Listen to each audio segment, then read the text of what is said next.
Hey, this is Ross. I just want session two on things I'm learning about the pre-rollout. The neat thing about the pre-rollout is there's several of us doing it. So each week we're learning new things to make it tighter and more transferable. Last week I mentioned the 3 and 2, and that at the beginning of every pre-rollout, I'm going to repeat our 3 things we're training on and the 2 people we're looking for. The 3 things we're training them on a simple pattern. By the way, I'm going to flip over my camera when I explain this. I cannot say this enough. We're training them on a simple pattern of how we make disciples, looking back, looking up, and looking forward.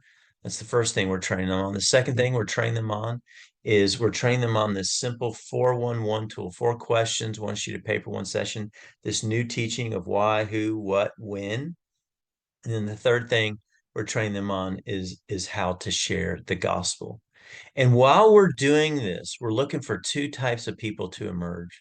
We're looking for those who are accomplishing the goals every week. They're obedient to the goals, sharing the gospel, going in the homes. And then we're also looking for another person who will be able to train the church in the 4-1-1 on that Saturday gospel conversation training. And so when I do that, this past week, I did that with another group.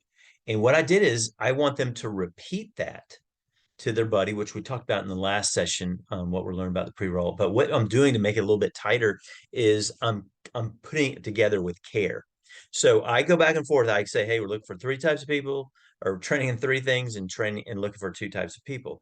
And then I say it, and then I'm like, okay, I want you to turn to your buddy, and I want you to explain we're training on 3 things, we're looking for 2 people. And then when you're done with that, I want you to care for each other.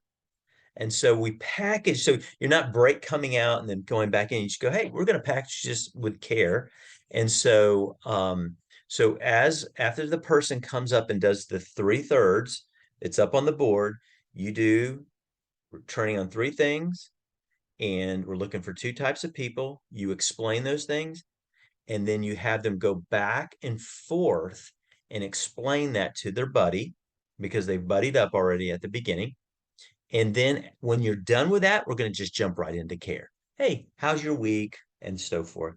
The other thing we're learning, and we talked about this last time, and again, both these are sound kind of repetitive, is what we're running into a lot of these trainings is because we're having leaders in these trainings and pastors and other people, is the difference between teaching and training. And we see this invariably, especially the first few weeks, is they're not training each other. They're just commentating on it. They're talking about the tool. They're not even. And so I was mentioning this to a buddy of mine, and he mentioned a really good way to phrase this is explain to your buddy what I just explained to you as if they were never in this room. And that kind of changes things. Maybe that little language right there is really a game changer, I think, when you go, okay, I want you to explain exactly what I just did, but explain it to your buddy as though they were not in the room. And so they can't sit there and commentate on it, right? Does that make sense? And so we got to constantly address that teaching versus training. And teaching is where we just want to talk about the tool, commentate on the tool, poo-poo the tool, whatever, but not explain to them what we just did. And I can't say that enough. And also with teaching and training, what can facilitate that is you chop up the pieces in smaller portions when you train, and that will be it will help a little bit in getting to training rather than giving it all at him at one time. The next thing I want to share is a pretty big shift, not shift, but an insight. On week 4 is where we share the gospel. And let me just pull up week 4 right here. So week 4, whoops, gotta go to that. Sorry. Um, so in week 4 is obviously we have the full 3/3 because we're doing the 3 circle training, which takes so much time if you do it well.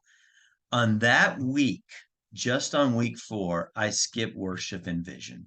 I do care, I do accountability, but I skip worship and vision because I want to get to this piece and I still want them to practice, excuse me, door interactions because that's so critical to that goal that week. So the thing we're learning is on week 4, we cut off worship and vision so we can get plenty of time in training the gospel and getting practice at what a door interaction looks like. So that is what I'm learning this week, session 2 on the pre-rollout. I hope that helps you. If you have any questions, email me.